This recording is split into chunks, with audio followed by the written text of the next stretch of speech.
بسم الله الرحمن الرحيم. الحمد لله رب العالمين الرحمن الرحيم مالك يوم الدين إياك نعبد وإياك نستعين اهدنا الصراط المستقيم صراط الذين أنعمت عليهم غير المغضوب عليهم ولا الضالين. بسم الله الرحمن الرحيم. لا حول ولا قوة إلا بالله العلي العظيم. أعوذ بالله من الشيطان الرجيم. بسم الله الرحمن الرحيم. الحمد لله الذي لم يتخذ صاحبة ولا ولدا ولم يكن له شريك في الملك ولم يكن له ولي من الذل وكبره تكبيرا. والصلاة والسلام والتحية والإكرام على رسول الأنام النبي الأمجد المصطفى الأحمد أبي القاسم محمد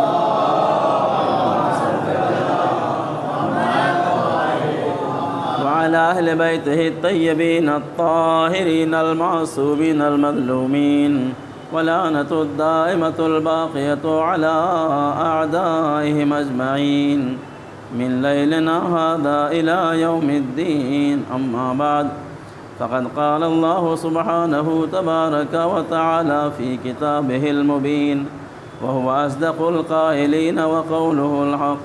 بسم الله الرحمن الرحيم. ومن يبتغي غير الإسلام دينا فلن يقبل منه وهو في الآخرة من الخاسرين.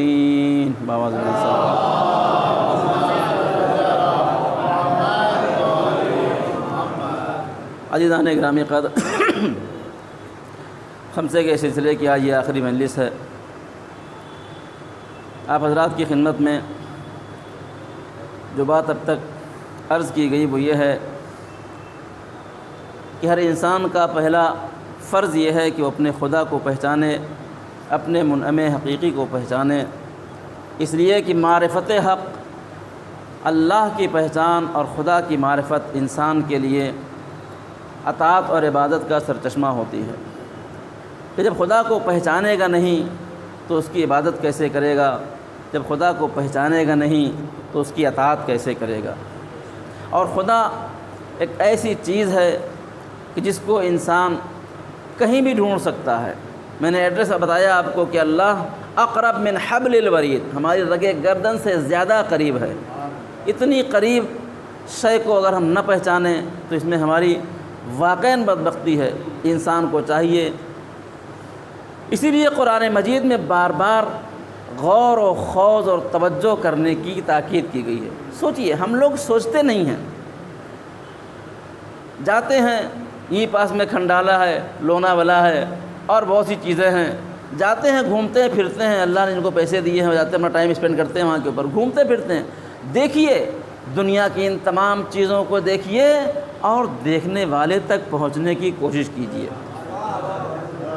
اللہ نے زمین و آسمان کو اسی لیے خلق کیا ہے کہ ہم اس زمین و آسمان کے ان تمام مناظر کو دیکھیں اور ان کو دیکھ کے خدا کو پہچانیں.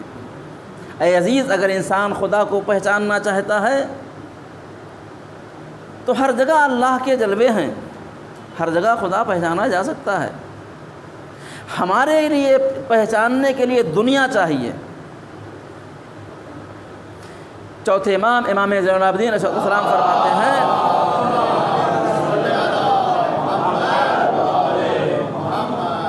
کہ انبیاء میں اور ہم میں فرق ہی یہی ہے.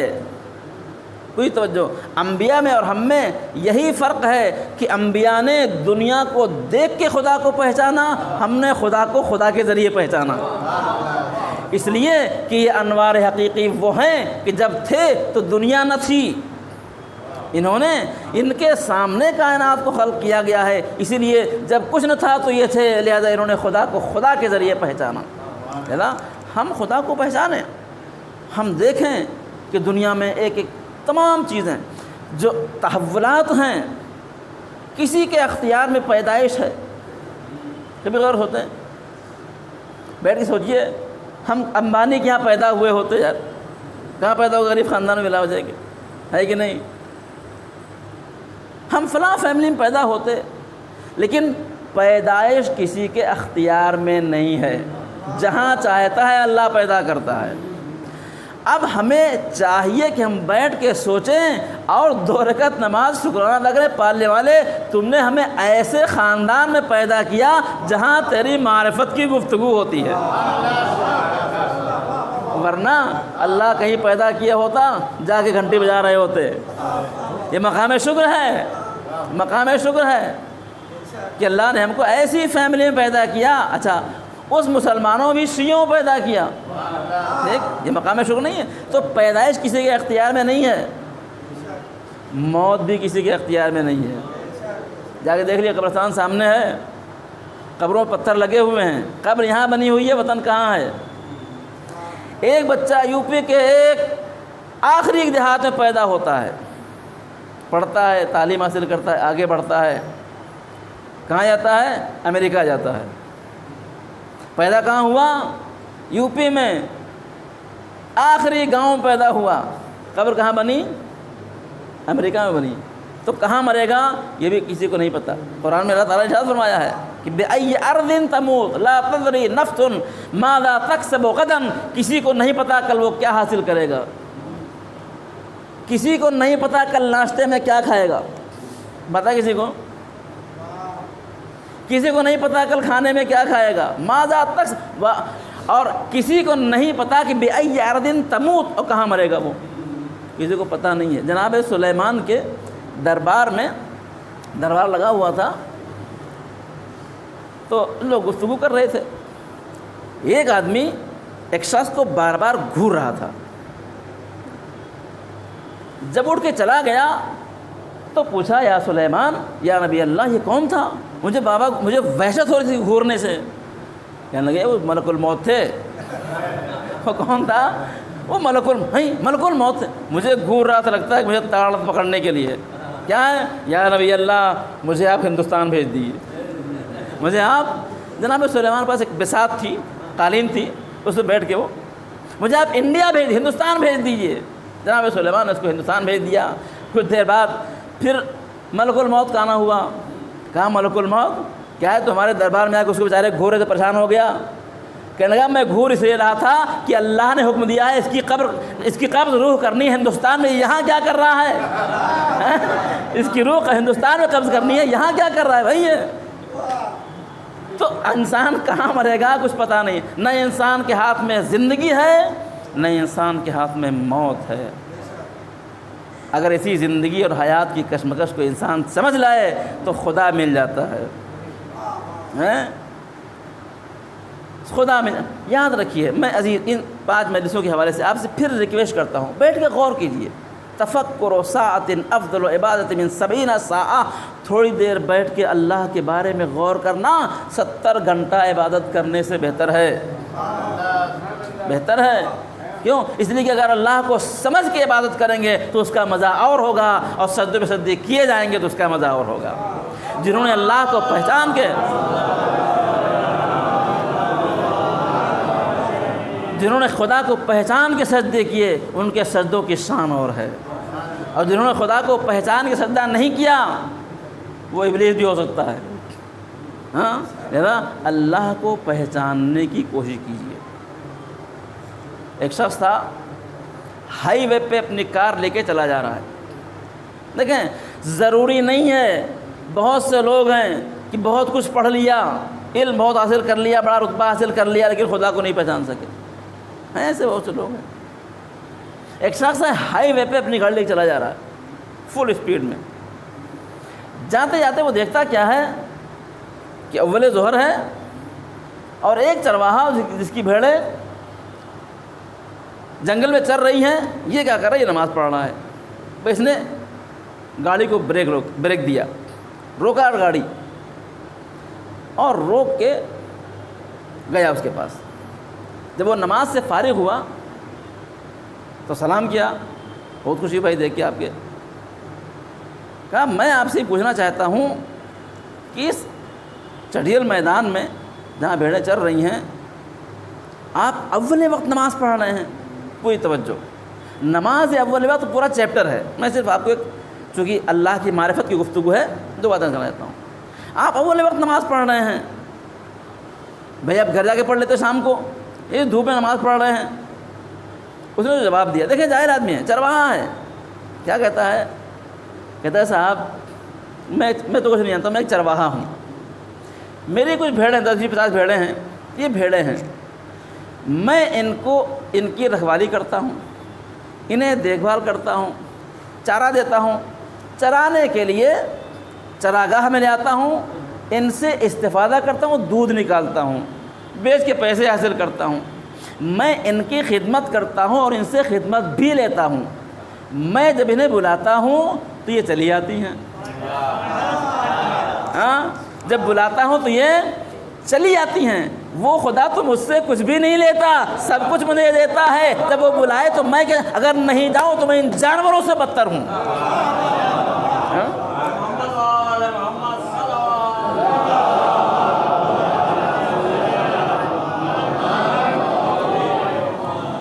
جب خدا بلا رہا ہے تو کیا کرنا مجھے؟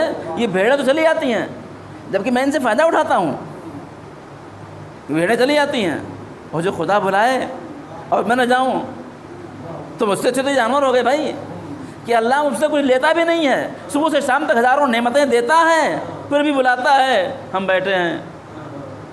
اے عزیز، اگر تھوڑی سی بات انسان کو سمجھ میں آ جائے تو نماز کا انسان اول وقت، انشاءاللہ پھر کبھی موقع ملا تو اول وقت کی گفتگو ہوگی، کیا ہے؟ شناخت، اصل شناخت ہے، پہچان سب سے اہم ہے، کہ جب آپ انسان کو پہچان جائیں گے، جب خدا کو پہچان جائیں گے تو آپ کا ری ایکشن خود بخود تبدیل ہو جائے گا۔ اور کل میں نے عرض کیا کہ جب انسان خدا کو پہچان جاتا ہے تو پھر اس کے اوپر بھروسہ کتنا ہوتا ہے، اعتماد کتنا ہوتا ہے۔ آثار معرفت الہی میں سب سے بڑا اثر یہ ہے کہ انسان پھر کسی کے سامنے دست نیاز دراز نہیں کرتا ہے، پھر اپنی بات کس سے کہتا ہے؟ خدا سے کہتا ہے۔ اور دنیا میں ذرائع بنانے والے خدا ہے، بہت سے ذرائع ہیں خدا کے پاس، لیکن ہم اسباب کے پیچھے بھاگتے ہیں، مسبب الاسباب کو نہیں ڈھونڈتے ہیں۔ ہاں، اگر مسبب الاسباب کو پا گئے تو پھر اسباب کی کمی نہیں ہے، ہمیں جب اس پہ بھروسہ ہو گیا مسبب الاسباب کا تو پھر اسباب کی کمی نہیں ہے۔ اور اسباب اللہ کیسے فراہم کرتا ہے؟ آپ لوگ اپنی زندگی میں کبھی کبھی آپ غور کرتے ہوں گے کہ ہمارا فلاں کام کیسے ہو گیا، ہم کو پتہ بھی نہیں چلا۔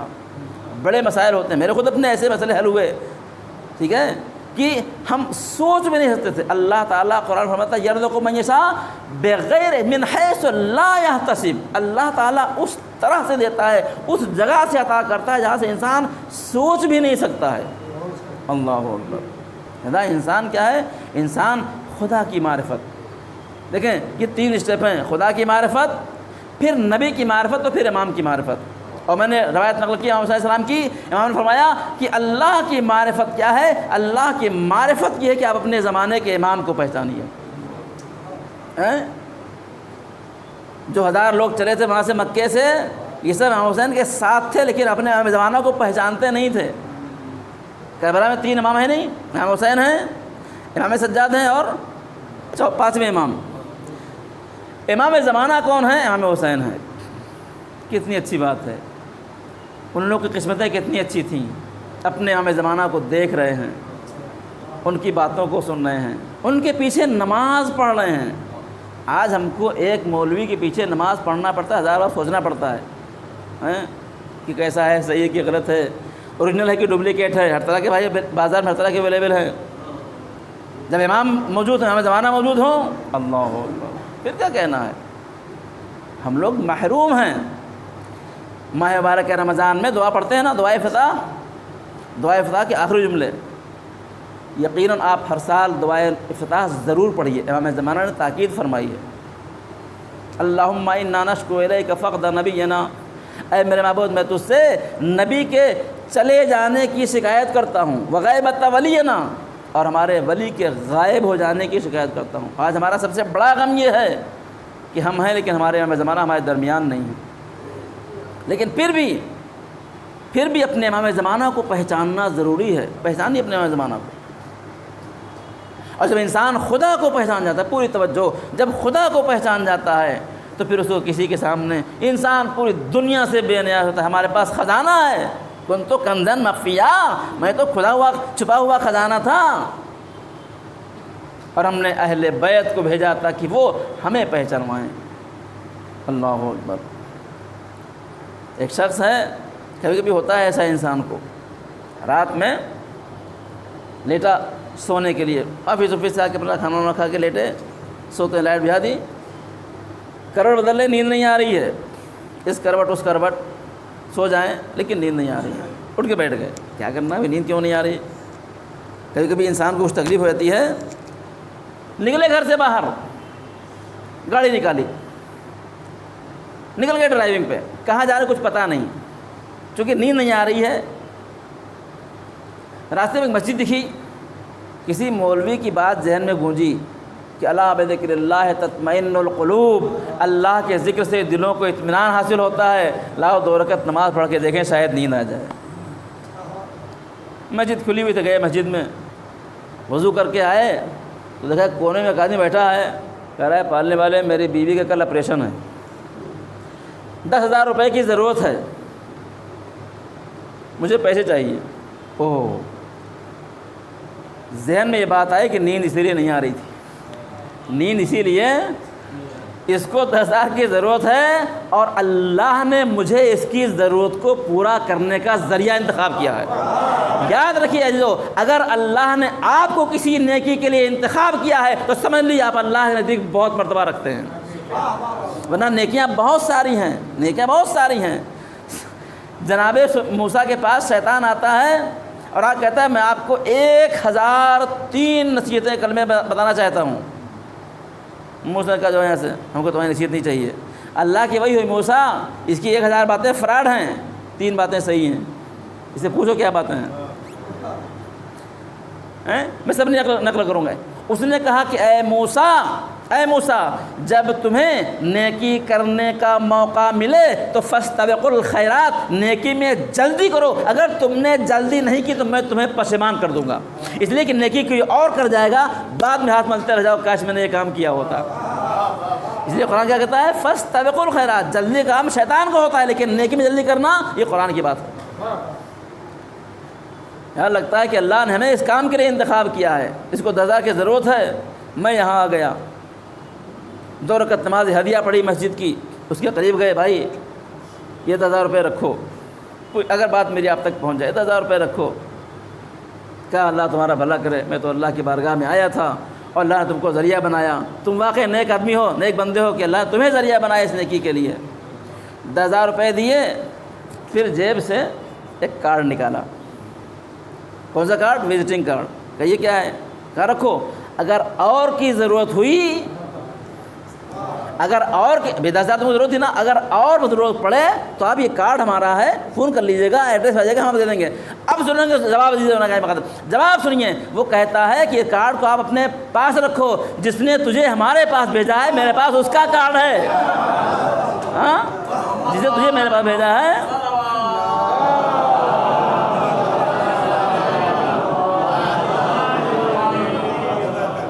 میرے پاس اس کا کارڈ ہے، جس نے تجھے میرے پاس بھیجا ہے، اور اس کے پاس تم جیسے افراد کی کمی نہیں ہے۔ اے عزیز، جب خدا انسان کو مل جاتا ہے نا تو اس کو کسی کارڈ کی ضرورت نہیں ہے۔ بآواز بلند صلوات۔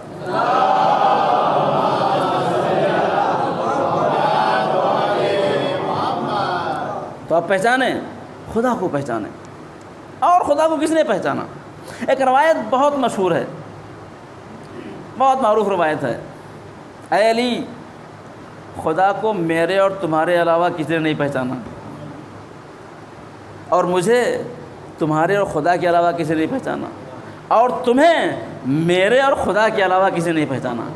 یہ ٹرینگل ہے، ٹرینگل، اللہ، رسول اور علی۔ اے عزیز، اگر ان تینوں میں سے کسی کو پا گئے تو خدا مل جائے گا۔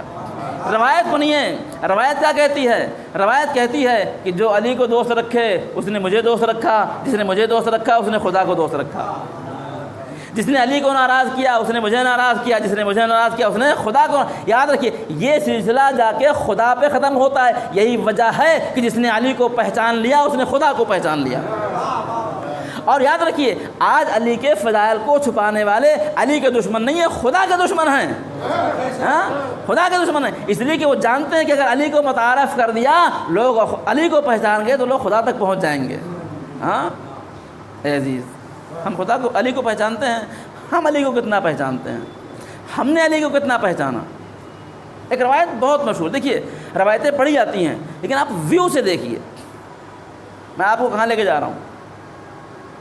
ایک روایت بہت مشہور ہے کہ جو کچھ پورے قرآن میں ہے آیت اللہ خوئی نے اپنی کتاب میں اس کو مستند طریقے سے نقل کیا ہے۔ آیت اللہ خوئی اپنے زمانے کے بہت بڑے مرجع تھے، فقہا میں ان کا نام بہت وزنی تھا، بہت لوگ ہیں جنہوں نے ان کی تقریر کی رکھی ہے۔ فرماتے ہیں کہ جس نے جو پورے قرآن میں ہے وہ کہاں ہے؟ الحمد کے سورے میں ہے، جو کچھ پورے قرآن میں سب الحمد کے سورے میں آ گیا ہے، اور جو کچھ الحمد کے سورے میں وہ کہاں ہے؟ بسم اللہ میں ہے۔ دیکھیے آج سے آپ کا رویہ بدل جانا چاہیے۔ میں سمجھتا ہوں انشاءاللہ ہماری مجلس میں جو لوگ آ رہے ہیں یہ رات میں وضو کر کے سوتے ہوں گے انشاءاللہ۔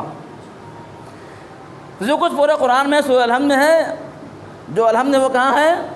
بسم اللہ میں، اور جو بسم اللہ میں وہ کہاں ہے؟ بائے بسم اللہ میں۔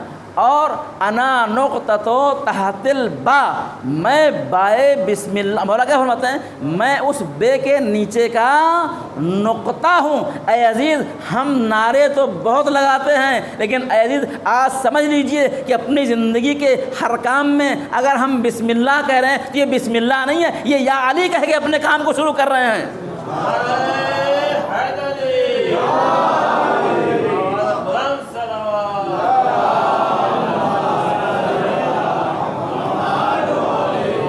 بسم اللہ کرنا کیا ہے؟ بسم اللہ کہنا کیا ہے؟ بسم اللہ یا علی ہے۔ اپنے ہر کام سے پہلے بسم اللہ، اللہ اکبر۔ میں نے پچھلی مرتبہ عرض کیا تھا، اسی مجلس میں عرض کیا تھا کہ ہم بسم اللہ کا ساتھ ہمارا رویہ ایک بسم اللہ، ایک بسم اللہ یہ علی کے ایکول ہے۔ اپنی زندگی کے ہر کام کو بسم اللہ شروع کیجئے، گھر سے نکلیے بسم اللہ، کھانا کھائیے بسم اللہ، کپڑے پہنیے بسم اللہ، نہائیے دھوئیے بسم اللہ، رات کو سوئیے بسم اللہ، ہر کام کو بسم اللہ سے شروع کریے، اور پھر برکتیں دیکھیے کیا ہوتی ہیں، پھر دیکھیے برکتیں کیا ہوتی ہیں۔ میں ایک روایت سنا دوں غیر امام حسن عسکری علیہ السلام کی۔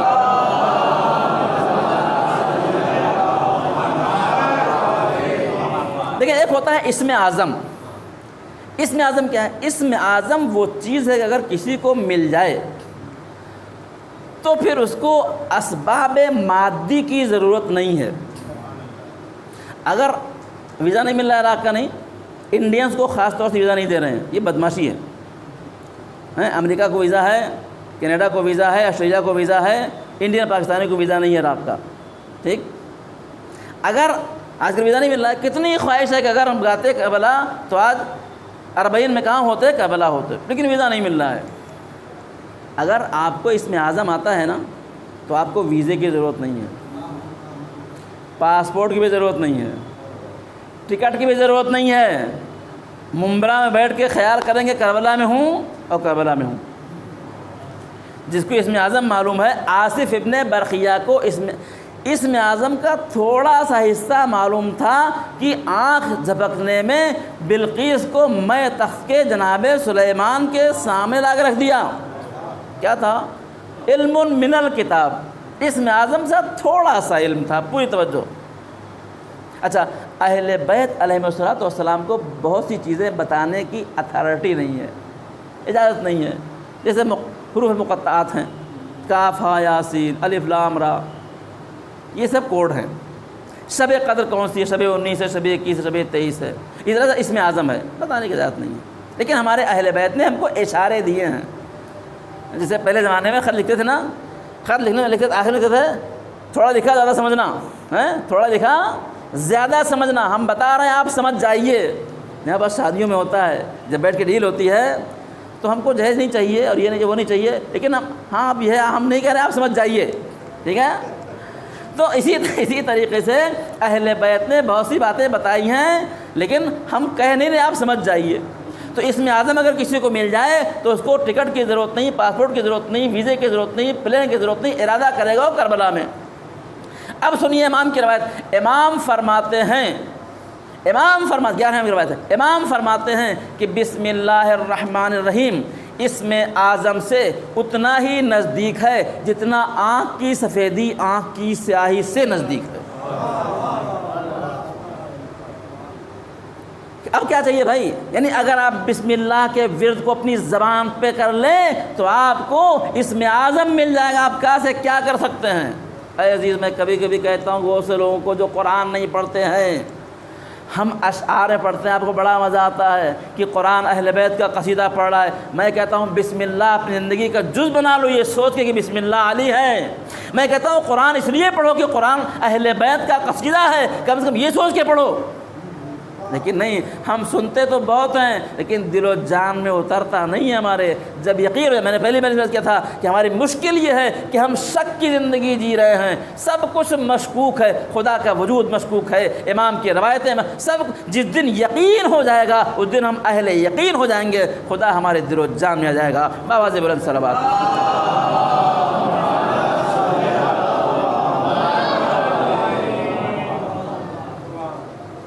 اب آپ روایت سنیں گے آپ، چھٹے امام کی روایت ہے۔ امام فرماتے ہیں کہ ایک مرتبہ یا علی کہنا ایک قرآن ختم کرنے کے برابر ہے۔ ایک مرتبہ یا علی کہنا، یہ کیوں ایسا ہے؟ اس لیے کہ علی اسم اعظم ہے، علی اسم اعظم ہے۔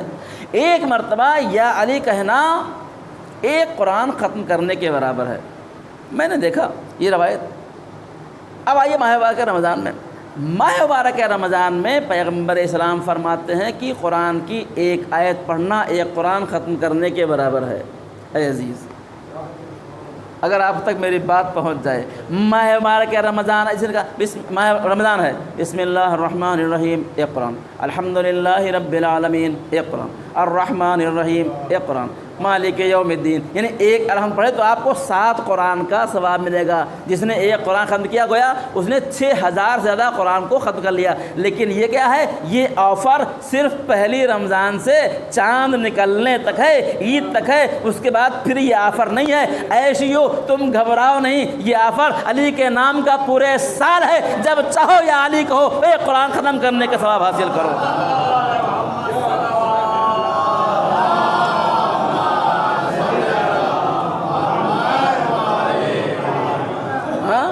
ایک مرتبہ یا علی کہنا، اسی لیے ہمارے پاس، آپ ہم لوگوں کو پتہ نہیں ہے، اسی لیے ہماری مائیں جب بچہ بولنا سیکھتا کیا کہتے ہیں؟ یا علی کہو، یا علی، مطلب یا علی سکھاتے ہیں۔ کیا ہے یہ؟ وہی ہے جو ہمارے پاس روایتوں میں۔ اور 5ویں امام کی روایت ہے، امام فرماتے ہیں کہ ایک مرتبہ یا علی کہنا 36000 قرآن ختم کرنے کے برابر ہے۔ لیکن عزیزو یاد رکھیے، ہمارے نعرے بہت لگتے ہیں، جبریل کا ٹیچر علی علی ہے نا، داماد پیغمبر علی علی، زہرا کا شوہر حسین کا بابا، یہ نعرے بہت اچھے ہیں، لیکن یہ نعرے کیا ہیں؟ یہ نعرے ون وے ہیں۔ یہ نعرے کیا ہیں؟ اس نعرے کو لگائیے، خوب لگائیے، ٹھیک ہے؟ علی علی سب ہے، علی کا پوری دنیا میں علی ہے بھائی، جہاں جائیں گے آپ علی دکھائی پڑیں گے، ہر جگہ علی آپ کو نظر آئیں گے۔ لیکن ایک بار نعرے کو پلٹیے اور ایک بار نعرہ ایسے لگائیے، جو نماز قضا نہیں کرنے والے ہیں کہیں علی علی، جو جھوٹ نہیں بولنے والے ہیں کہیں علی علی، جو حرام نہیں کھانے والے ہیں کہیں، جو غیبت نہیں کرنے والے ہیں کہیں، جو روزہ ایک بار نعرہ ایسے، پھر دیکھتے ہیں کتنے نعرے لگانے والے ہوتے ہیں۔ ہاں، جو کسی کی پراپرٹی ہڑپ نہیں کرتے کیا کہیں؟ وہ کہیں علی علی، جو کسی پہ ظلم نہیں کرتے وہ کہیں علی علی، جو کسی کو نامحرم کو نہیں دیکھتے وہ کہیں علی علی۔ اگر ایسا نعرہ ہمارے درمیان رائج ہو جائے تو واقعی ہم علی والے ہو جائیں گے۔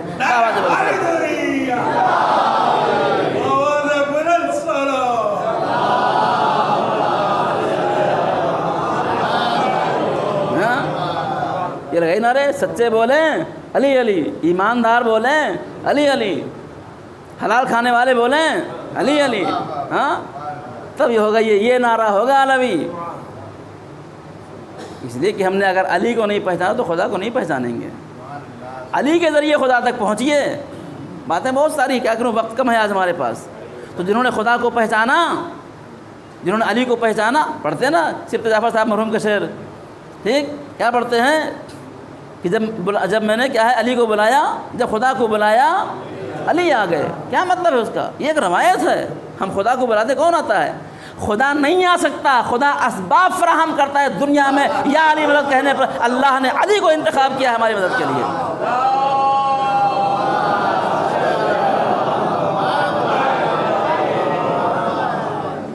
اللہ نے علی کو انتخاب کیا ہے، اور ہماری آپ کی وسعت کا ہے. انبیاء کی مدد کی ہے ہمارے مولا نے.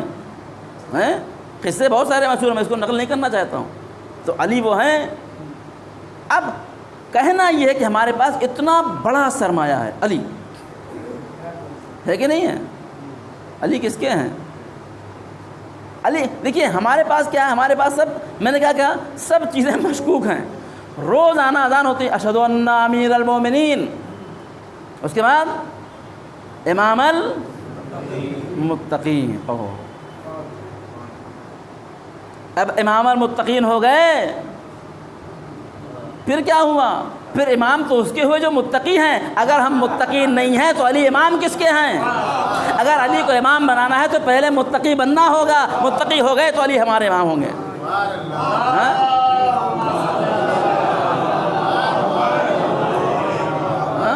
اور روایت مشہور ہے نا کہ علی کی محبت گناہوں کو ایسے کھا جاتی ہے جیسے آگ لکڑی کو کھا جاتی ہے. مطلب کیا ہے؟ مطلب ایسا نہیں ہے کہ کوئی بھٹی جل رہی ہے، علی کی محبت کی بھٹی جل رہی ہے، گناہ کرو آگ اس میں ڈال دو. نہیں، اس کا مطلب یہ ہے کہ جس دل میں علی کی محبت آ جائے گی وہ دل گناہ گار نہیں ہوگا. وہ دل ہے گناہ گار نہیں ہوگا. علی کی محبت اور اللہ کی نافرمانی اکٹھا جمع نہیں ہو سکتی ہے. وہ دل جس میں علی کی محبت آ گئی، پھر وہ صبح کے ٹائم ٹانگ پھیلا کے سوئے گا نہیں. اللہ بلائے گا تو انسان اٹھ کے کھڑا ہو جائے گا. یہ ہے علی کی محبت، یہ ہے علی کی محبت. علی کون ہے؟ ہم نے علی کو نہیں سمجھا. میں نے تو کلاس میں 2-4 سوال کیے لوگوں سے. خود علی کی بایوگرافی ہم کو نہیں معلوم. سمجھا آپ؟ کب پیدا ہوئے 13 رجب کو معلوم ہے، کون سن تھا نہیں معلوم. امام ہوئے تو کئی سال کے تھے کسی کو نہیں معلوم. خلیفہ ہوئے تو کئی سال کے تھے کسی کو معلوم. شہید ہوئے تو کئی سال کے تھے نہیں معلوم کسی کو. اس لیے کہ ہم کیا کرتے ہیں، ہم علی کو اپنے حساب سے امام مانتے ہیں. اے عزیز، علی ہماری شرطوں پر امام نہیں ہے، ہم علی کی شرطوں پر علی کے چاہنے والے ہیں. ہمیں طے کرنا ہوگا کہ ہم کیا ہیں. ہم علی کی شرطوں پر علی کے چاہنے والے ہیں. کیوں؟ علی کیا ہیں؟ دورہ پڑھتے ہیں نا. اے کاش ہمارے پاس اگلے سال، میں تو آپ کو سجیشن دیتا ہوں، فری کا مشورہ، اگلے سال آپ خمسہ کیجئے، ایک مولوی کا موضوع دیجئے، دعائے ندبہ کی شرح. 5 مجلسیں دعائے ندبہ کی شرح. پھر دیکھیے مجلسیں کیسی ہوتی ہیں آپ کی. 5 مجلسیں دعائے زیارت جامع کبیرہ پڑھیے آپ. 5 مجلسیں قرآن کی تفسیر بیان کیجئے. یہ لوگ سننے کے لیے آئے ہیں، یہ لوگ علم حاصل کرنے کے لیے آئے ہیں. ضروری کہ نعرہ لگے واہ واہ ہو. علم اگر اس مجلس کے ذریعے، اس منبر سے آپ تک علم پہنچتا ہے. میں نے روایت نہیں کر رہا ہوں کی کہ اللہ تعالیٰ ایسے کے اوپر رحم فرمائے جو کیا کرتا ہے، یتعلم علومنا ویعلم الناس. علم حاصل کیا لوگوں تک پہنچائے، یہ بہترین ذریعہ پہنچانے کا. دعائے ندبہ میں پڑھیے کیا فرماتے ہیں، یا علی الایمان مخالط لحمک و دمک کما خالط لحمی و دمی. پیغمبر اسلام فرماتے ہیں، اے علی تمہارے گوشت اور خون میں ایمان ایسے رچ بس گیا ہے جیسے میرے گوشت اور خون میں ایمان رچ بس گیا ہے. یہی وجہ ہے کہ پیغمبر اسلام نے روز خندق فرمایا کہ کل ایمان کل کفر کے مقابلے میں جا رہا ہے. سب کے ایمان میں اور علی کے ایمان میں فرق یہی ہے. میں پہلے عرض کیا تھا کہ جو علی کی معرفت ہے وہ کسی کی معرفت نہیں ہے. سب اصحاب ہیں، لیکن سب اصحاب میں علی جو نبی کو پہچانتے ہیں وہ سب نہیں پہچانتے ہیں. یاد ہے آپ کو جنگ خندق میں عمرو بن عبد کود کے آ گیا اور اس نے کہا کہ آؤ لڑنے کے لیے آؤ. تم تو مسلمان ہو بھائی، تمہارے یہاں چت بھی تمہاری، پٹ بھی تمہاری. اگر تم نے مار دیا ہم کو تو غازی کہلاؤ گے، فاتح کہلاؤ گے، اب مار دیے گئے تو شہید ہو جاؤ گے. تمہارا دونوں طرف فائدہ ہے کہ نہیں ہے؟ آؤ. کون؟ اس کے کہنے پر بھی کوئی نہیں گیا. اور مجبوراً کیا ہوا، مولا علی اٹھے۔ کب اٹھے؟ پیغمبر نے فرمایا، دیکھیے اب لوگ آپس میں بیان کرنے لگے کہ بہت بڑا بہادر ہے اور بہت خطرناک ہے، بڑا طاقتور ہے، اور فلاں جنگ میں کسی جنگ ہو رہی تھی تو اس کی ڈھال ٹوٹ گئی تو اس نے اونٹ کے بچے کو، یہ آپس میں گفتگو ہو رہی تھی۔ لیکن جب پیغمبر نے کہا کہ من لہذا الکلب، اس کتے کے مقابلے میں کون جائے گا، جس کو نبی کی معرفت تھی، اس کے نزدیک اب وہ شیر نہیں تھا، کتا ہو گیا، کتے کو مارنا کیا مشکل ہے۔ اور علی اٹھ کے کھڑے ہو گئے۔ علی جانتے تھے کہ جب نبی نے کتا کہہ دیا ہے تو کتے کو مارنا مشکل، کتنا بڑا پہلوان ہوگا، مار کے چلے آئیں گے۔ بابا جی بلند صلوات۔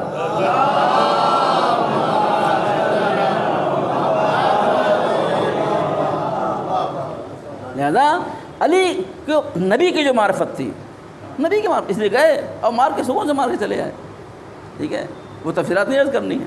لہذا علی کو پہچانیے، خدا کو پہچانیے، نبی کو پہچانیے، اور تب سمجھ میں آئے گا علی کہاں ہیں۔ ہم روایتیں سنا کرتے ہیں، علی کہاں ہیں؟ علی مال حق والحق کو، علی کہاں ہیں؟ علی حق کے ساتھ ہیں، اور حق، تم علی حق ادھر ادھر پھرا کیا، تم علی جدھر جدھر گئے۔ ایسا نہیں ہے کہ علی حق علی کے پیچھے بھاگ رہا ہے۔ اب وہ کہنے لگے کہ علی صاحب تو، مولا علی جو ہے وہ دربار میں بھی آگے بیٹھتے تھے اور آ کے خلیفہ کو مشورہ دیا کرتے تھے، تو اس کا مطلب علی حق ہیں تو وہاں بھی حق ہے۔ میں نے کہا نہیں، جب تک علی وہاں ہے تب تک حق علی کے ساتھ ہے، علی وہاں سے چلے گئے تو حق بھی چلا گیا۔ ہاں،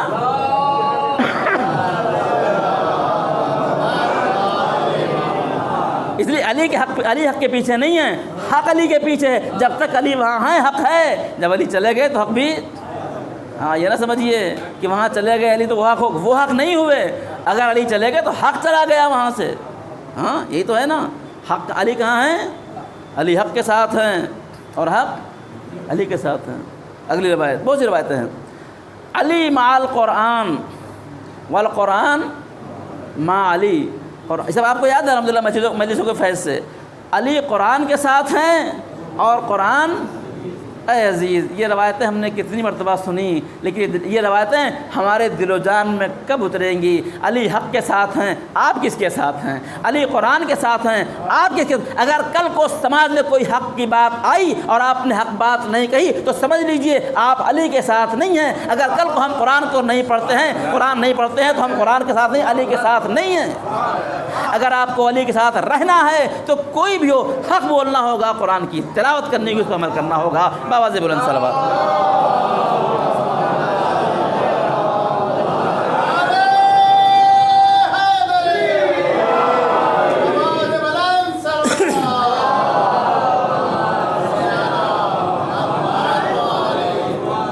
تو علی کو پا لیجیے۔ میں نے پچھلی بار کیا تھا، ہم نعرے لگاتے کیا؟ نعرے کیا لگاتے ہیں؟ چمن چمن کلی کلی، شہر شہر گلی۔ علی کہاں ہیں؟ علی کو ہم نے چمن چمن کر دیا، شہر شہر گلی گلی کر دیا۔ اے عزیز، علی کو شہر شہر سے اپنے گھر لے کے آؤ، جب علی کو گھر لے کے آئیں گے تب علی والے ہوں گے۔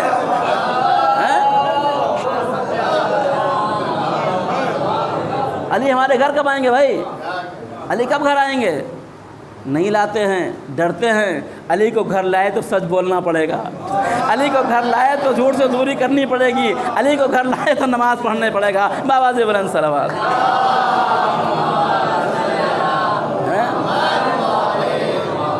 تو علی کو وہیں رہنے دو، گلی گلی رہنے دو۔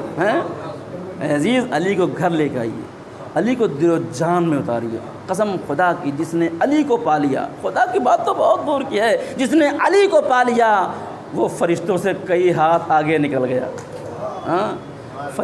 فرشتے غبطہ کرتے ہیں ایسے بندے کے اوپر جو علی کے چاہنے والے۔ کاش ہم بھی انسانوں میں ہوتے اور علی کی محبت ہمارے دلوں میں ہوتی۔ اللہ اکبر۔ آج دیکھیے، ہم سمجھتے نہیں ہیں، سچائی کا راستہ اختیار نہ کریے، ایمانداری کا راستہ اختیار کریے، اچھے بنیے، نیک بنیے، علی والے بنیے۔ حسین، ہمارے پاس تو بہت سارے نمونے ہیں بھائی۔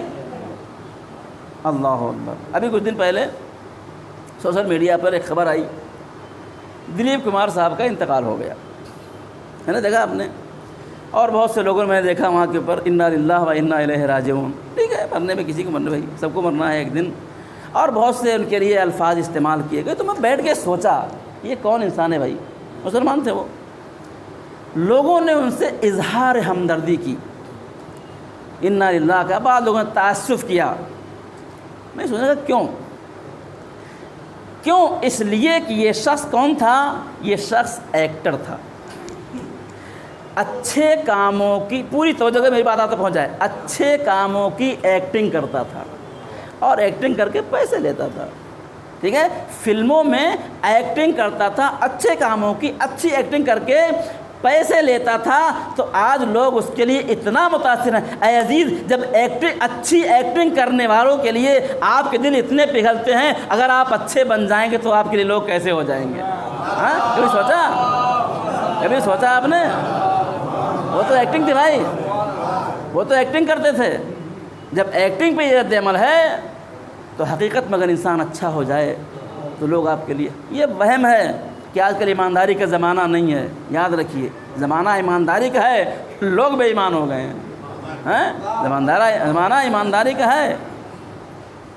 روایت کے جملے ہیں کہ آخری زمانے میں ایماندار کو لوگ بیوقوف سمجھیں گے اور بے ایمان کو لوگ چالاک سمجھیں گے، ٹھیک ہے نا، یاد رکھیے۔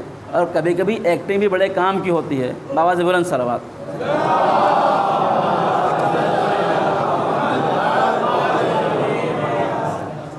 کبھی کبھی ایکٹنگ بڑے کام کی ہوتی ہے۔ ایک شخص ہے، ایک ماں ہے، وہ اپنے بچے سے کہتی ہے، تمام نوجوان سنیں جن کی مائیں ان کو بار بار، میں اپنے نوجوانوں سے بات کرتا ہوں کہ اگر ایک بچہ ماں اور باپ جگائیں نماز کے لیے اور نہیں اٹھے تو وہ 2 گناہ کے مستحق ہیں۔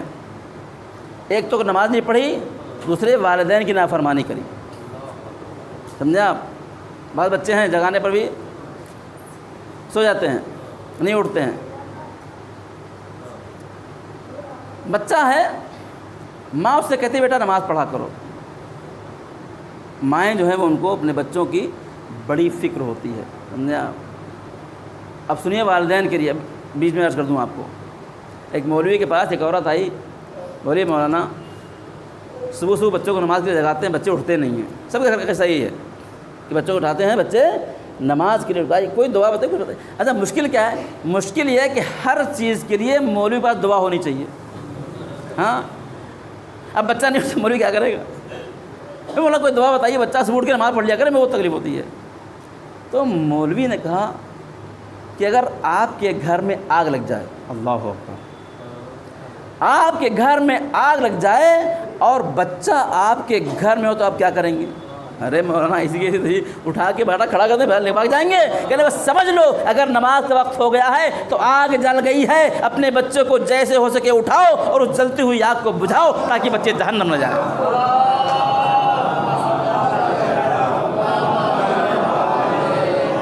اور قرآن کیا کہتا ہے؟ قوا انفسکم واہلیکم نارا، اپنے کو اپنے اہل و عیال کو جہنم کی آگ سے بچاؤ۔ کیسے نہیں اٹھے گا بچہ؟ اٹھائیے، لائیے بالٹی پانی دیکھا جائے گا۔ کیا کریں گے آپ اگر گھر میں آگ لگی ہو تو؟ ماں جو ہے بہت پریشان ہو رہی ہے، بچہ نماز نہیں پڑھتا ہے، تو کہتے بیٹا پڑھا کرو، ہم پڑھ لیں گے، بس بچے ہوتے ہیں سے نکلے ہوئے۔ بہت تاکید کرنے کے بعد بھی ایک دن بچے نماز نہیں پڑھی تو ماں رونے لگی۔ اماں کہا کہ رو رہی ہو؟ اور ہم تم سے کہتے ہیں نماز نہیں پڑھتے ہو، ہم کو پسند نہیں ہے ہمارا بچہ بے نمازی ہو، تارک الصلاۃ ہو، بڑی روایتیں کہا ٹھیک ہے۔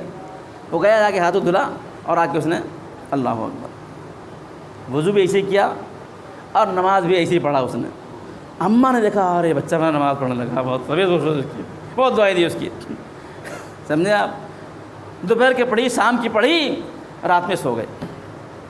سنیں روایت، رات میں سوئے تو کیا دیکھا؟ روز محشر ہے، روز محشر ہے اور نمازیوں کی لسٹ بنی ہے، اور نمازیوں کے لسٹ میں اس کا نام ہے، نمازیوں کے لسٹ میں اس کا نام ہے۔ یہ دوڑ گیا فرشتوں کے پاس، یہ کیا ہے صاحب؟ میں تو کبھی نماز پڑھی بھی نہیں، میں نے کل جو پڑھی وہ بھی نماز پڑھنے کی میں نے ایکٹنگ کی تھی اماں کو خوش کرنے کے لیے۔ آواز آئی اللہ تعالیٰ کی کو آپ کی یہی ایکٹنگ پسند آ گئی، اس لیے کہ تمہاری اس ایکٹنگ سے تمہاری ماں خوش ہو گئی۔ ہاں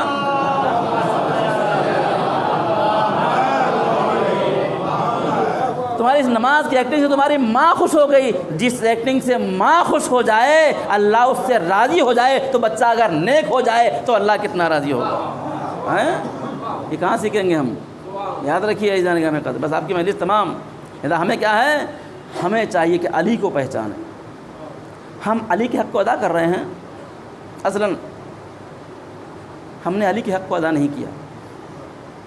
روایت کہتی ہے کہ جب مولا علی کو ابن ملجم نے تلوار ماری اور آپ کو گھر لایا گیا، امام حسن باہر آئے اور کہا آپ لوگ اپنے گھر جاؤ بھائی، اب ابن ملجم پکڑ گیا ہے، اب جو ہوگا ہم دیکھ لیں گے، آپ لوگ سب چلے گئے، ایک شخص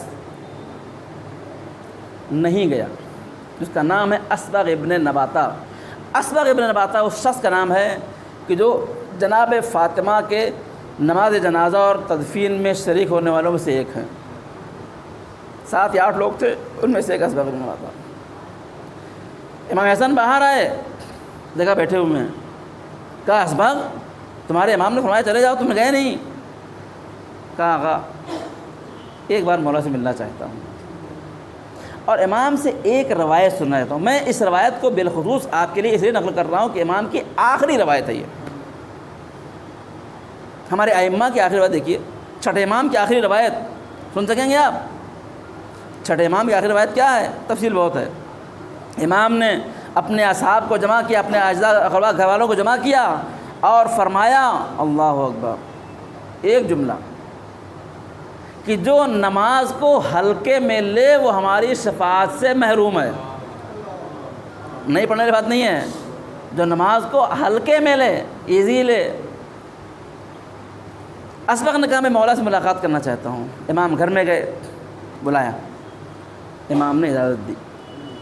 اسبغ کہتے ہیں میں پاس پہنچا، میں نے دیکھا کہ امام ایک زرد کپڑا اپنی پیشانی پہ باندھے ہوئے ہیں اور آپ کے چہرے کا رنگ اس کپڑے سے زیادہ زرد ہے۔ امام نے پوچھا اسبغ تم گئے نہیں؟ کہا آقا جانے سے پہلے آپ کی ایک روایت سننا چاہتا ہوں۔ آخری روایت سن لیجیے آپ، مولا کی آخری روایت۔ 2 چیزیں ہیں، ایک آخری روایت ہے اور ایک آخری وصیت ہے۔ ایک مجلس کم سے کم ہو تو 5 ہو جائے گا، کم سے کم 5 مجلسیں امام کی آخری روایت، آخری جو امام نے امام حسن کو لکھوایا، بیٹا لکھو لکھو، کیا کیا لکھوایا آپ نے؟ ہم کو نہیں پتہ۔ کہا اسبغ یہ روایت سن لو کہ اس بات تم ہم سے روایت سننے کو نہیں ملے گا تم کو۔ جی مولا فرمائیے۔ کہنے لگے اسبغ رسول اللہ نے مجھے بلایا، اے علی میرے پاس آؤ، شاید وہ آخری اوقات کی بات تھی، اے علی میرے پاس آؤ۔ میں گیا، کہا اے علی مسجد جاؤ، مسجد میں مسلمانوں کو جمع کرو اور جمع کر کے 3 جملے کہو، ان سے کہو کہ جو اپنے والدین کو ناراض کرے عاق ہو جائے اس پر اللہ کی لعنت، جو اپنے آقا سے بھاگ جائے اس کی بات نہ مانے اس پر اللہ کی لعنت، جو مزدور کی مزدوری ادا نہ کرے ظلم کرے اس پر اللہ کی لعنت۔ امام نے فرمایا اے اسبغ میں نے رسول کی بات کو سنا، میں مسجد میں گیا، مسلمانوں کو جمع کیا اور میں نے یہ 3 باتیں لوگوں تک پہنچائی۔ ابھی میں ممبر سے اترا نہیں تھا کہ ایک آخری ووشے سے ایک آدمی بولا اے علی تم نے باتیں تو بیان کر دیں، اس کی تشریح بیان نہیں کی، تفصیل بیان نہیں کی۔ میں پھر گیا رسول اللہ کے پاس، رسول اللہ نے میرا ہاتھ پکڑا اور مولا علی نے جناب اسبغ کی انگلی کو اس طرح پکڑا، کہا اے اسبغ اسی طرح میرے حبیب نے میری انگلی کو اس طرح پکڑا اور کہا جا کے مسجد میں کہہ دو کہ اے علی میں اور تم اس امت کے باپ ہیں۔ اللہ اکبر، علی اور نبی اس امت کے باپ ہیں، جنہوں نے اس باپ کے حق کو ادا نہیں کیا اس پر اللہ کی لعنت۔ اے عزیز کیا ہم علی اور نبی کے حق کو ادا کرتے ہیں؟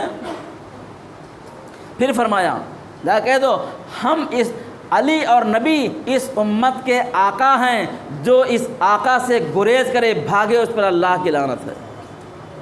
اور پھر فرمایا ہم اور علی اس امت کے اجیر ہیں، مزدور ہیں، جو ہماری مزدوری ادا نہ کرے اس پر اللہ کی لعنت ہے۔ اے عزیز اتنی عظیم روایت ہے کہ ہم بیٹھ کے دیکھیں کہ ہم اپنے باپ کے حق کو ادا کر رہے ہیں کہ نہیں کر رہے ہیں۔ اپنے آقا سے بھاگے تو نہیں ہیں، علی بلا رہے ہیں ہم نہیں جا رہے ہیں، علی ایمانداری کی طرف بلا رہے ہیں ہم نہیں جا رہے ہیں، ہم علی ہمارے علی نے کیا کیا؟ علی نے پیغمبر نے پتھر کھائے ہماری ہدایت کے لیے، پیغمبر نے مشکلات برداشت کی ہماری ہدایت کے لیے، اور ہم اگر ہدایت کے راستے پر نہ ہو تو ہم نے اپنے آقا کے حق کو ادا نہیں کیا ہے۔ بس ایک روایت جو میں نے پچھلی پڑھی تھی اور ابھی کی پڑھ کے تمام کرتا ہوں، مجھے بہت پسند ہے یہ روایت۔ یزید اگر اپنے علی کو پہچان لیا تو سمجھ لیجیے ہماری زندگی اور ہماری آخرت دونوں کامیاب ہے۔ آج ہمارے پاس ہمارا رد عمل کیا ہے؟ اسلام میں اگر کوئی کسی کو ساتھ برا کرے تو برے کا برا بدلہ ہے۔ العین بالعین، قرآن کی آیت ہے، والسن بالسن والاذن بالاذن۔ اگر کوئی آپ کی آنکھ پھوڑے آپ اس کی آنکھ پھوڑ سکتے ہیں، اگر کوئی آپ کا کان کاٹے آپ اس کا کان کاٹ سکتے ہیں، اگر کوئی آپ کا دانت توڑے آپ اس کا دانت توڑ سکتے ہیں، لیکن جتنا اس نے کیا ہے اتنا ہی۔ اسی لیے مولانا نے فرمایا، اے حسن اگر میں زندہ رہا تو میں دیکھوں گا، اگر میں مر گیا تو ابن ملجم کو ایک ہی تلوار مارنا، اس لیے اس نے ایک ہی تلوار ماری۔ اللہ، یہ تھی عدالت علی۔ ہمارا انداز کیا ہے؟ ہمارا انداز یہ ہے کہ کوئی اگر ہم کو ایک گالی دے تو ہم کو کماتی ہے کیا؟ ہم اس کو 10 گالی دیں گے۔ ہاں، اگر کوئی ایک تھپڑ مارے تو اسی کے ایسی ہم 10 تھپڑ ماریں گے، ساتھ کچھ اکھاڑ کے رکھ دیں گے۔ اب روایت سنیے اور دیکھیے ہم کہاں ہیں، علی کہاں ہیں۔ پیغمبر پوچھتے ہیں، اے علی اگر تمہارے ساتھ کوئی برائی کرے تو تم کیا کرو گے؟ آپ سمجھ گئے کہ مولا علی کا جواب کیا ہوگا، اس لیے کہ اہل بیت کا طریقہ یہ ہے کہ وہ اچھوں کے ساتھ تو اچھے ہیں، جو برائی کرتا ہے ان کے ساتھ بھی اچھا ہی کرتے ہیں۔ اللہ اکبر۔ کہا یا رسول اللہ میں اس کے ساتھ اچھا ہی کروں گا۔ ہمارے ساتھ کوئی برائی کر کے دیکھے، اس کی ایسی کمزور سمجھتے ہو کیا؟ ہم اس سے برے ہو جائیں گے۔ یاد رکھیے، برے کے ساتھ برا ہونا کمال نہیں ہے، برے کے ساتھ اچھا ہونا کمال ہے۔ پھر رسول نے پوچھا، یا علی اگر وہی شخص تمہارے ساتھ پھر برائی کرے تو کیا کرو گے؟ اگر ہمارے ساتھ ہم نے اگر کسی کو ایک بار چھوڑ دیا، چلو بھائی جان دو، اگر دوبارہ پھر برائی کرے نا تو اس کی کیا سمجھتے تم کو؟ لیکن میرے مولا فرماتے ہیں، یا رسول اللہ میں اس کے ساتھ پھر اچھا ہی کروں گا۔ بس یہ تو آپ کی مجلس تمام۔ پھر رسول نے پوچھا، اگر علی اگر وہی شخص تمہارے ساتھ پھر برائی کرے تو کیا کرو گے؟ ہمارا اگر ہم کسی کو 2 بار چھوڑ دیں تو تیسری بار تو کیا اس کے کیا کمزور سمجھتا ہے، کیا بیوقوف سمجھتا ہے؟ ہم تو اس کی ایسی تیسی کر دیں گے، لیکن میرے مولا فرماتے ہیں، یا رسول اللہ میں اس کے ساتھ پھر اچھا ہی کروں گا۔ اے جی 2 جملے اور آپ کی مجلس تمام۔ اب رسول پوچھتے ہیں، اے علی کیا بات ہے کہ ایک ہی شخص تمہارے ساتھ بار بار برائی کر رہا ہے اور تم اس کے ساتھ بار بار اچھائی کر رہے ہو؟ میرے مولا قربان جاؤں آپ کے اوپر۔ امام فرماتے ہیں، یا رسول اللہ اگر وہ برا اپنی برائی چھوڑنے کو تیار نہیں ہے تو میں علی اپنی اچھائی کیسے چھوڑ دوں؟ وہ برا اپنی برائی نہیں چھوڑ رہا ہے تو میں اپنی اچھائی اسے چکر نہیں چھوڑ دوں گا۔ اے عزیز ہم علی والے ہیں۔ بس آپ کی مجلس تمام۔ خداوندہ ہم سب کی عزاداری کو قبول فرمائے۔ اس مجلس عزا کے حوالے سے ہم سب کے نفسوں کو کربلا والوں جیسا بننے کی توفیق عطا فرمائے۔ اس مجلس عزا کے فیض سے خدا، رسول اور نبی اور امام کی معرفت کی توفیق عطا فرمائے۔ بہت برائی کر رکھی ہم نے، بہت برے ہم ہیں، لیکن اے عزیز یہ مجلسیں نہ ہوتی تو ہمارے پاس اچھے بننے کا موقع نہ ہوتا۔ اس مجلس حسین کے فیض سے میرے معبود ہماری برائیوں کو ہم سے بہت دور کر دے، شیطان کے شر سے ہمیں محفوظ فرما۔ اور جو لوگ ہمارے اس خمسے کو اور سلسلہ جنہوں نے جاری رکھا ہے، جنہوں نے اللہ نے جن کو سبب قرار دیا، اللہ ان سب کے تمام آرزوؤں کو، تمناؤں کو پوری فرمائے، ان کی توفیقات میں اضافہ فرمائے۔ اور جن مرحومین کے لیے مجلسیں ہو رہی ہیں، جن کے ثواب پہنچ رہا ہے، اللہ تعالیٰ ان کے درجات کو بلند فرمائے۔ یہ میں نے بتایا کہ عزاداری حسین کیا ہے؟ حسین کی عزاداری سونامی ہے، سونامی، اسے کوئی روک نہیں سکتا، یہ قیامت تک ہوتی رہے گی۔ حسین کا غم بہت سے لوگ ہیں یہ سمجھتے ہیں، کہتے ہیں مولانا آپ ہی تو پڑھتے ہیں مجلس میں کہ 2 آنسو بہا لیا جنت مل جائے گی۔ میں ان سے کہتا ہوں کہ ہم آنسو نہیں بہاتے جنت کے لیے، ہم اگر جنت کے لیے آنسو بہائیں تو یہ حسین سے معاملہ ہو جائے گا، آنسو لیجیے جنت دیجیے۔ اے عزیز حسین کا غم ایسا ہے، جنت نہ ملے تب بھی ہم آنسو بہائیں گے۔ ہم اس لیے تھوڑی روتے ہیں کہ روئیں گے تو جنت ملے گی، ہم حسین کے غم میں روتے ہیں، حسین پر ظلم ایسا ہوا۔ اللہ اکبر۔ اور کربلا کے مظالم ایسے ہیں کہ جنہوں نے ہم کو، ہماری نسلوں کو رونے پر مجبور کر دیا۔ ہاں، اور جس نے سنا وہ رویا۔ ایک واقعہ نقل کر دوں میں آپ کو۔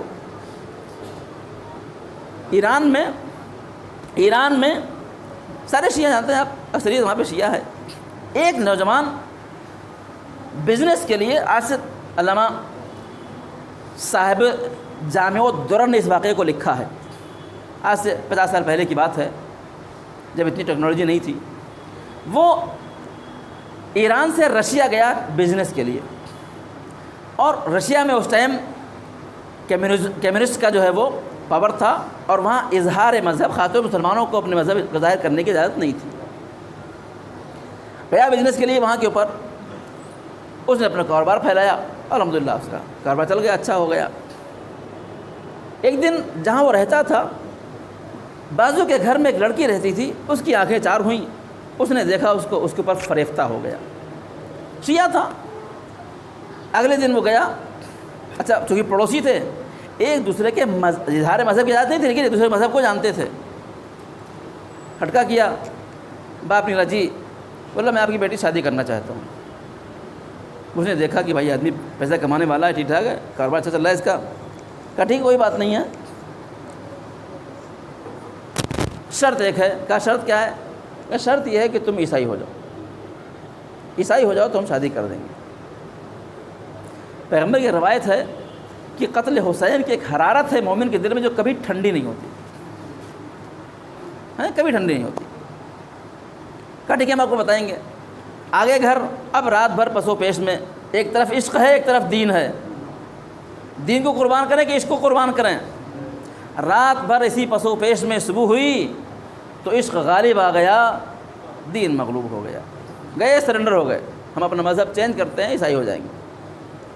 شادی ہو گئی، بیوی کے گھر لے کے آئے، لائف گزر رہی ہے، کھا رہے کما رہے، مست ہیں. جب محرم آیا، پہلی محرم آئی اور آسمان پر چاند نمودار ہوا، تو جو قتل حسین کی جو گرمی ہے نا، اس کی لو پکڑنے لگی. رات میں سوئے تو خیال کیا کہ ارے یار محرم آ گیا، ہمارے ہاں عزاخانے سج گئے ہوں گے، عزاخانے سج گئے ہوں گے. ٹھیک ہے، کوئی بات نہیں. اٹھے اپنے کاروبار پہ گئے. 2 محرم آئی، ہمارے ہاں مولانا آئے ہوں گے اور مجلسیں ہو رہی ہوں گی. دھیرے دھیرے ایک اضمحلال سا ان کے اندر پیدا ہو گیا. 3 محرم آئی، حسین کربلا پہنچ گئے. اب رات میں یہ سو رہے، راتوں میں نیند نہیں آ رہی ہے، بے چینی ہے. سب بیوی نے ذرا سا احساس کیا کچھ مشکل ہے اس کو. کہا کوئی پرابلم ہے، کوئی مشکل ہے؟ کہا نہیں، کوئی پرابلم نہیں. اے عزیز، وہ لکھتے ہیں کہ 7 محرم آ گئی. 7 محرم آ گئی تو بیوی نے لا کھانا رکھا، پانی پینے کے لیے اٹھایا، دل میں خیال آیا کہ آج 7 محرم ہے. آج 7، چونکہ مذہب بدل چکے ہیں، اظہار کی اجازت نہیں ہے، آج 7 محرم ہے. حسین کے بچے پیاسے ہیں، آنکھوں میں آنسو آ گئے، پانی رکھ دیا. ایران میں 2 دن بہت غضب کے ہوتے ہیں، 9 محرم اور 10 محرم، تاسوعا اور عاشورہ. اب حسین کی محبت جو گرمی تھی نا، یہ ایک ایک دن شعلہ ور ہوتی چلی آ رہی تھی. 9 محرم آ گئی. اب اس کی بے چینی، آج آفس نہیں جائیں گے، آج خیریت تو کیا بات، کچھ طبیعت خراب ہے؟ بیوی پوچھ رہی ہے، کچھ نہیں. 9 محرم آئی، رات ہوئی، شب عاشور ہے، شب عاشور ہے، اور اس کو نیند نہیں آ رہی ہے، نیند نہیں آ رہی. آج شب عاشور ہے، اور اب پشیمان آقا میں نے ایک عورت کے لیے اپنا مذہب بدل دیا. آج پوری دنیا یا حسین کہہ رہی ہے، لیکن میں یا حسین کہنے سے محروم ہوں. صبح عاشور نمودار ہوئی، بیوی نے لا کے ناشتہ رکھا، جیسے ہی پانی سامنے رکھا، ایک دم سے دامن صبر نے ہاتھ چھوڑ دیا، آنکھوں سے آنسو رواں ہو گئے. بیوی پریشان. اے عزیز، دیکھیے حسین کا غم کہاں کہاں ہوتا ہے. بیوی پریشان، بات کیا ہے، کیوں رو رہے ہیں؟ اب ان کی ہچکی بند گئی، رو رو کے پریشان ہیں. بیوی بھی رو رہی، بات کیا ہے، کیوں رو رہے ہو؟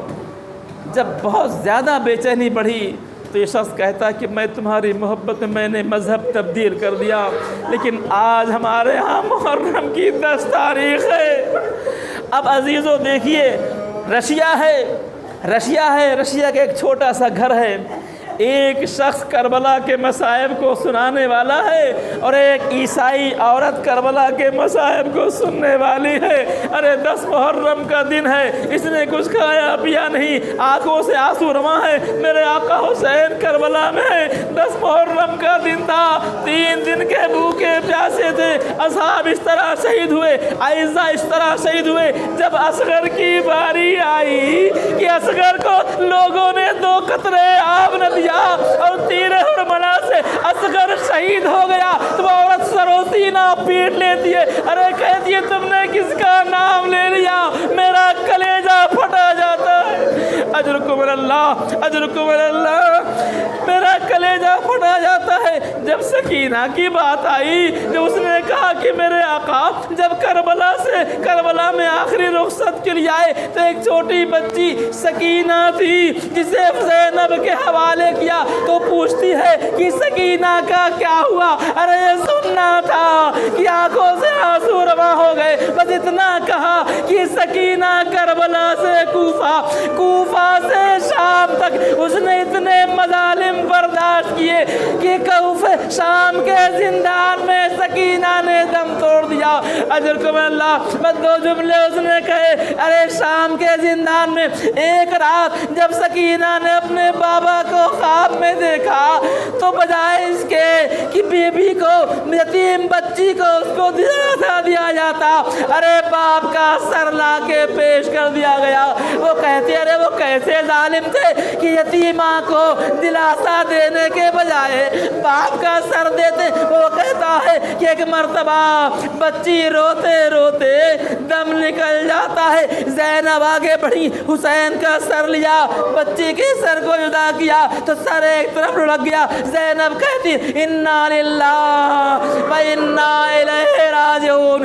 ارے بس آخری جملہ، زندان شام میں ایک قبر بنی، زین العابدین نے سکینہ کے جنازے کو اٹھایا، رخ کیا کربلا کا بابا، کھلے ہاتھوں سے اکبر کا جنازہ اٹھانا آسان ہے، ارے ہاتھوں میں ہتھکڑیاں ہو، پیروں میں بیڑیاں ہو، تو سکینہ کا جنازہ یہ سید سجاد کا امتحان۔